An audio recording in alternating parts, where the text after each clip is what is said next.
Natasha, and thank you so much for joining me today. Well, I have discovered a new technique to me, I'm sure, because I'm sure it's been done out there many times before, but I really was playing around with some perfect pearls and my gel plate. Now, for years, I have only ever had the perfect pearl color, which is the sort of white perfect pearl, but I recently decided to go all out and I got 4 more to play with. And I was having a bit of a play knowing that these colors go really well on dark backgrounds. They look beautiful on white as well. But anyhow, I have got my gel plate here. This is the, I think it's 5x7 size, which is very, very handy. Now I've got my stencil down. This is the Honeycomb by Simple Stories. And I kind of started by just brushing the powder on just a little bit, but honestly, I found like if I picked up quite a bit with my brush, and then I tapped it a few times to spread it around and it dropped around, and then I would use the paintbrush to actually, get the powder in there. And because of the material of the gel plate, the stencil stuck really well to it and didn't let anything underneath. So the first color I used was I think it's called Zinnia, the green one, and then the blue one that I'm using now is called Blue Hydrangea, and this is going to work perfectly fine if you just have the normal perfect pearls as well, the white one. But as I said, these are just a couple of colors that I got so I could sort of extend some of my techniques.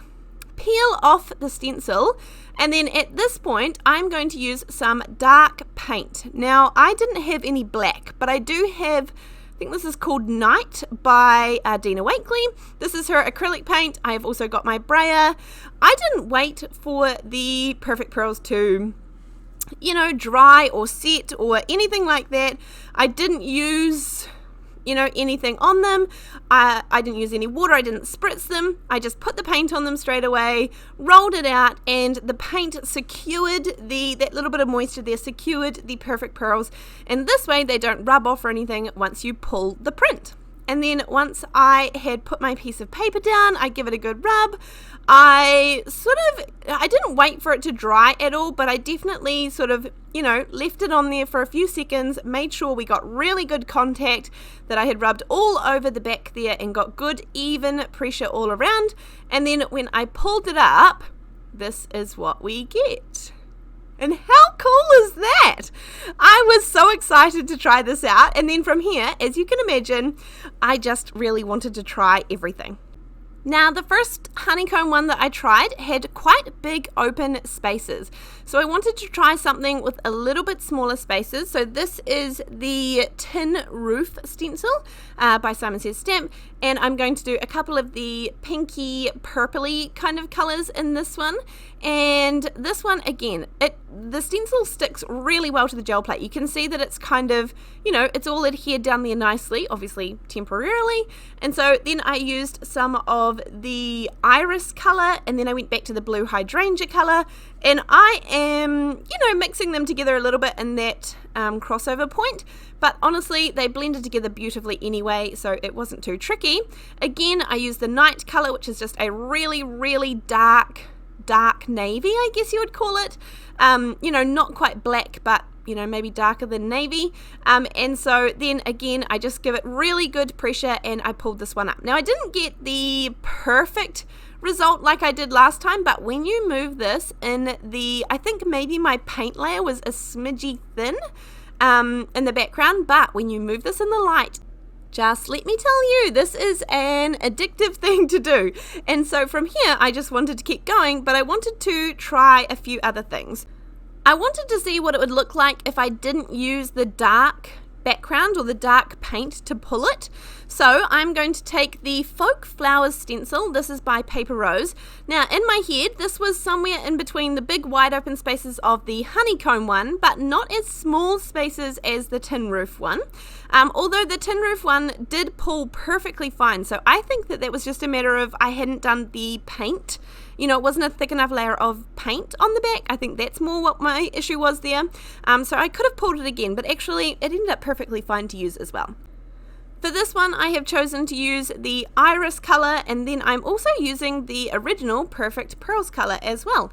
And so this one, as I said, is one that I have had for years and years and years, and I was happy. There's lots and lots of techniques that you can do with just this one plain colour, but I will say that having some colours did make it a bit more interesting and fun to play with. But if you just have the original, the perfect pearl colour, then by all means go for gold. You can do that too. And here is what it looks like. I mean, it already looks pretty. Just down on the gel blade, it already looks pretty. And then I think you could have a play with, imagine picking this up with different inks. Like, I don't know if this would work to pick this up with a pigment ink. I can't see why it wouldn't, but I'm going to keep having a play. I thought I'd show you this in the meantime. I've got down some sort of plum coloured purple now, and I was sort of thinking this is a lighter colour, but also kind of a dark-ish medium purple, you know, not super duper light. So that's what I was trying to see about how light I can get away with when you could still see the pattern from the perfect pearls. So anyway, give this a good amount of pressure, make sure I get really good contact, and again, I'm not drying this with a heat gun. I mean, maybe that would work to dry it, you know, let it dry more, I don't know. This one I got medium good pickup, but actually there is heaps of space here to make a card front out of it, and look how stunning this is. There's a couple of little pieces that didn't pull perfectly, as I said, but the main image is very clear. It is very shiny and absolutely gorgeous. So this time I want to do the same one but pull even lighter, a different color. So I'm going to use the two pinks for this one. This one is going to be the iris color, and then also the pink Gumball. And I think the white showed up, the normal perfect pearls color showed up actually perfectly well, but I wanted to try just a couple of pinks, popping them together. It's sort of a pink and a purple, I guess, and super easy just to sort of, you know, move the pigment around. And I've got like a nice fluffy paintbrush that I used. It didn't come with it, it's just one that I already had in my stash. And then I'm going to come in with sort of a, I would say like a mid pink, maybe medium pink color, and see how we go with this one. I am not sure, I didn't try it with like a white, but I might try that as well and see what that comes up with, given that we're using, that I have colored perfect pearls to use. But just so many fun things. The awesome thing is that you didn't have to set it, because I'm guessing the moisture or the paint, the acrylic paint, seals it in, so I got to skip that step completely. And these were very much like I couldn't even rub them with my finger and get any movement, so they were well sealed in there, which is always helpful. Now this one pulled really, really well, and you can see when you move it in the light, this is still stunning. This is absolutely beautiful. I mean, imagine the blue on this one as well. So I've clearly got a lot more to try out, but I do think it's important to show you how to make these into some cards as well. Now these are some of the darker ones that I pulled. The stencil on the very left, that is called the Crochet Blocks stencil from Simon Says Stamp. And then in the middle is the tin roof, and then on the right is the Honeycomb one. I would give it a go with whatever stencils that you have. Work with bigger spaces, littler spaces, see what look you're going for. And then of course I have the coloured ones as well. Now the purple one here really just looks fun to me, but the pink one is like a little bit more subtle, and it still catches your eye. So I really like these, but as I said, I want to show you how I went about making these into some cards, and how we actually converted these beautiful backgrounds into something that is a finished product. Now all of these, as I said, they start off as 5x7, which is the size of my gel plate, but I am always going to need to trim these down, and I like it that way. I have a whole playlist on my channel about using up scraps, and particularly from gel prints and all of those. There are just so many different ways to use up these beautiful scraps, even if they've only got little bits of color on them, or lots of color, or not much color. As I said, I have a whole playlist that I will pop in at the end of this video on how to use up scraps. This is a rectangle from the Motor Scrap set there. And then I also have, this is from All and Create, this gorgeous little set with the bees. And I love this bee. He's like a realistic bee, more so than a cartoon one, or maybe somewhere in the middle. And I really, really love that. So I thought I would use that one.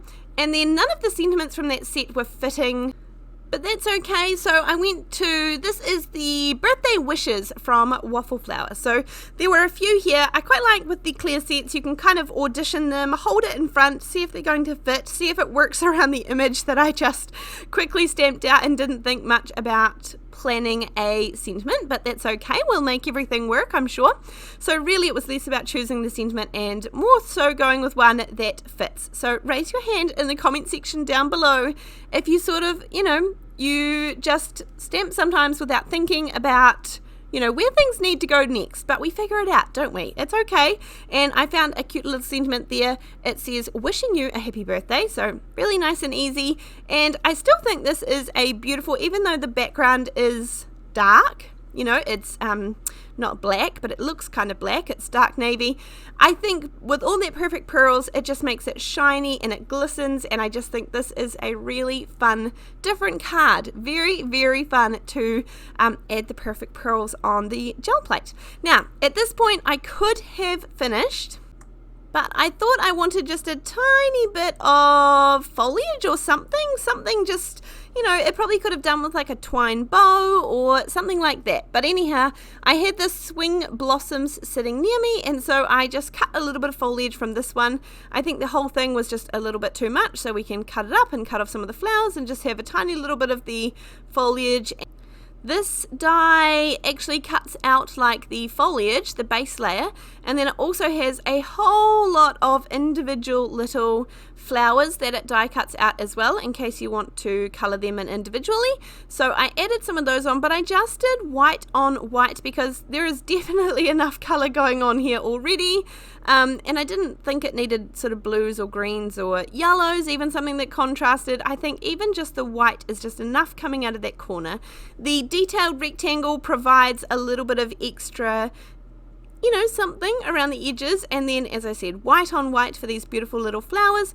A little pair of reverse tweezers definitely helps out for these when my fingers are just a little too big for this, and it is a little bit hard to see on camera, but they have some gorgeous sort of die cut lines and detail on the little smaller flowers and things.